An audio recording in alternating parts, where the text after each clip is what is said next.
পারস্য উপসাগরের বাতাসে এখন বারুদের গন্ধ, কারণ হরমুজ প্রণালীর কাছে ৩টি দ্বীপে নতুন ক্ষেপণাস্ত্র ব্যবস্থা মোতায়েন করেছে ইরানের Islamic revolutionary guard corps IRGC।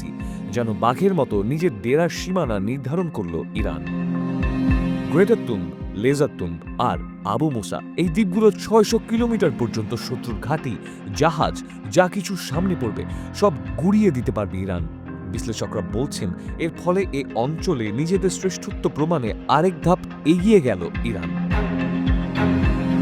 IRGC নৌ commander rear admiral Ali Reza তানসিরি হুঙ্কার দিয়ে বলেছেন, আমাদের একটি নির্দিষ্ট কৌশল রয়েছে, দ্বীপগুলোকে সম্পূর্ণ অস্ত্রসজ্জিত করে কার্যকর করে তোলা, যাতে কেউ যেন ভুলে না যায় যে এখানে ইরান আছে, আর আমরা এই অঞ্চলের শত্রু ঘাঁটি ও লক্ষ্য বস্তুতে আঘাত হানার পূর্ণ সক্ষমতা রাখি। ১৯৭১ সাল থেকে ইরান এই ৩টি দ্বীপের নিয়ন্ত্রণে রয়েছে, যদিও সংযুক্ত আরব আমিরাত দীর্ঘদিন ধরে এসব দ্বীপের উপর সার্বভৌমত্ব দাবি করে আসছে। নতুন ক্ষেপণাস্ত্র মোতায়েনের মাধ্যমে ইরান বিশ্বব্যাপী গুরুত্বপূর্ণ এই তেল পরিবহন পথ জুড়ে তাদের সামরিক উপস্থিতি জোরদার করল। ইরানের সাম্প্রতিক মহড়ায় দেখানো এই ক্ষেপণাস্ত্র ব্যবস্থা শত্রুপক্ষের প্রতি প্রচ্ছন্ন হুমকি বলে মনে করছেন বিশ্লেষকরা। এমন একটি সময় ইরানের পক্ষ থেকে এ হুমকি দেয়া হলো যখন গাজা ইস্যুতে মধ্যপ্রাচ্য বেশ অস্থির সময় পার করছে। ইসরায়েলের মুহুর্মুহু হামলায় দেশটিতে ৫০,০০০-এরও বেশি মানুষ এ পর্যন্ত প্রাণ হারিয়েছেন।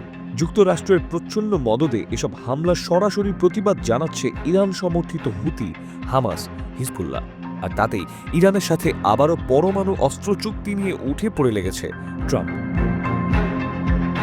দিন কয়েক আগে ২ মাসের ভেতর পরমাণু চুক্তির বিষয়ে রাজি না হলে ইরানের বিরুদ্ধে ব্যবস্থা নেওয়ার হুমকি দেন ট্রাম্প। কিন্তু ইরান যুক্তরাষ্ট্রের হুমকিতে ভীত না হয়ে পাল্টা হুঙ্কার ছাড়ে।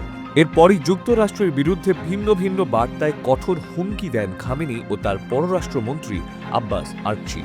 খামেনি বলেন, যদি তারা ইরানি জাতির বিরুদ্ধে কোনো খারাপ কাজ করে তাহলে কঠিন জবাব পাবে যুক্তরাষ্ট্র। খামেনির এ বক্তব্যের পর মুখ খোলেন আরেক কাঠি সরেশ আরকচি।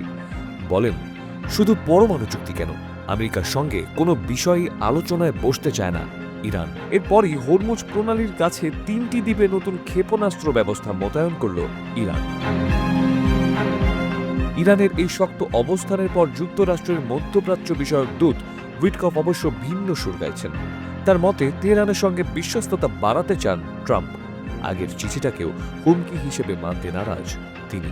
তবে বিশ্লেষকরা বলছেন, ইরান যে খেল দেখানো শুরু করেছে তাতে যে কোনো পরিস্থিতির জন্য পুরোপুরি প্রস্তুত ইরান। এবার আর কোনো ছাড় দেবে না খামেনির দেশ।